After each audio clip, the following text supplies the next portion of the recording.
So in farming, we always mitigate and are dealing with challenges day in and day out. It's just part of our job, just like anyone's, except in farming, that happens just every day. But anyways, we're dealing with winter conditions, so things are even more difficult to deal with, if you will. One thing I'm dealing with right now is that it just rained and rained and rained last night, and then it was 29 degrees last night / this morning, with a 12 to 50 mile an hour winds. So what does that do to cloth material that got wet? What freezes it, obviously. So what I'm dealing with right here, if you can see, this Remay is frozen, and there's probably a good like 6 or 8 inches there to go that I could pull down, but because it's frozen, and this stuff is like dryer lint that you throw in your dryer to help make your clothes soft and smell nice. It's the same material, so it rips really easily. So being frozen like this makes it even more difficult to try to protect.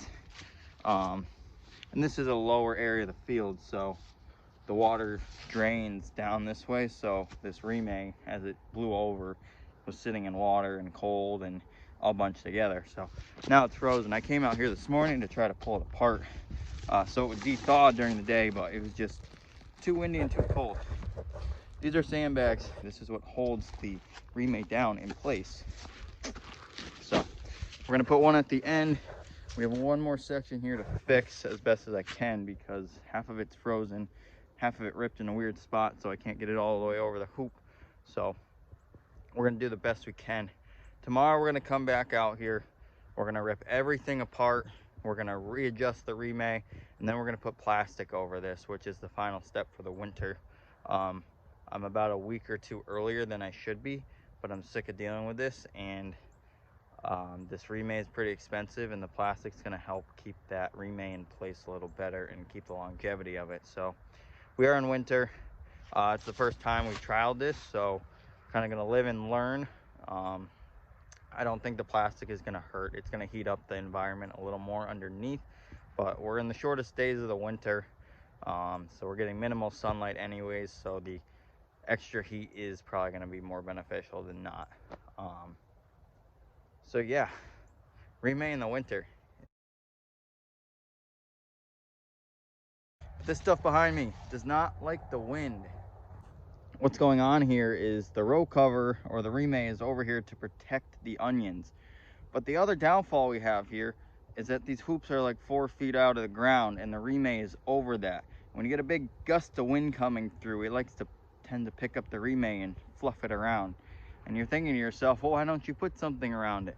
Well, that's the thing. We have sandbags and we have planks to hold the Remay down, but there's still not enough out here. And because we still have other fields and limited resources, we only have so many sandbags we can put on at a time. So we're slowly working on getting more sandbags out here. But it's going to be 21 degrees tonight. Luckily the winds died down a lot, but if I don't get these covered by tonight, a lot of these onions that have been uncovered aren't going to make it till spring.